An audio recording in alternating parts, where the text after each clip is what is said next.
Good afternoon, my friends. Welcome to 5 Minutes with Luke. I hope this Monday finds you well. We are in lesson number 16, and we, of course, are looking at Luke chapter 13 and verse 6, where Jesus told a parable of a man who had a fig tree, and he came seeking fruit on that fig tree. And we learned from that just as that man was looking for fruit, as you see there, that the God of heaven is a seeking God.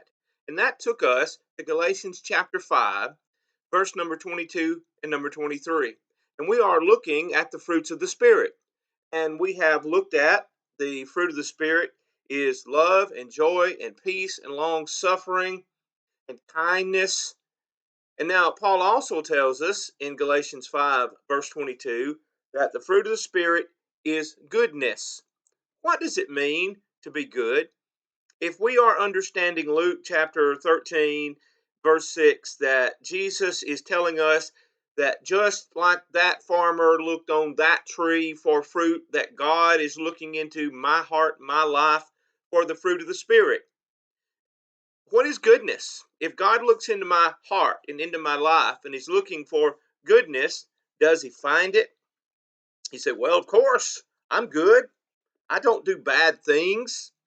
The dictionary defines goodness as the state or quality of being good. That doesn't really help us.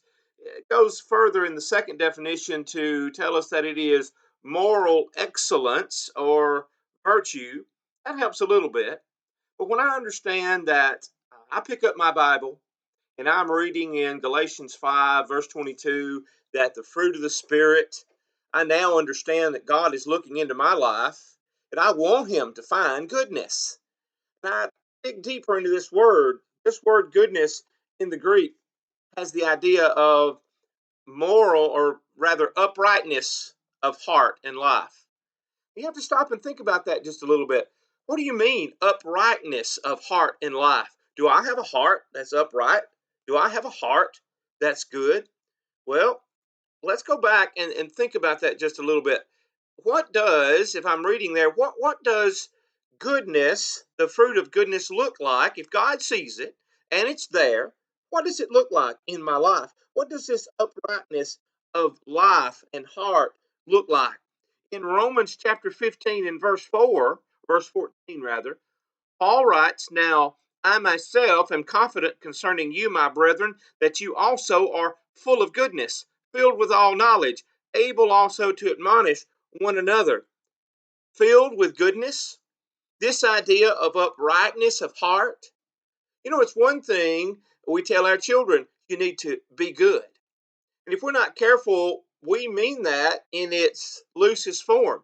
You better not do what I've told you not to do, and you better not let me catch you doing the things which are wrong.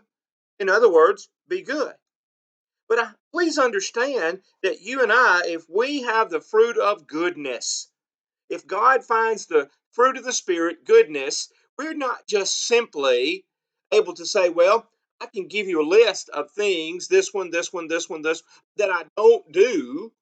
I read it in the Bible that I shouldn't. The preacher said that I shouldn't. So I don't do those bad things. That makes me good. No, it actually doesn't. Well, I will do a series of good things. I do good things, and that makes me good. And I want you to understand this word really barely, it goes way deeper, much deeper than those two. The idea of I am good because I don't do bad things doesn't get it. The idea of, well, I do some good things doesn't get it. The idea there, and I want us to look at, um, sorry, I lost my place. Ephesians chapter 5 and verse number 8. For you were once darkness, but now you are light in the Lord. Listen to the transition here. Walk as children of light. For the fruit of the Spirit, look at that.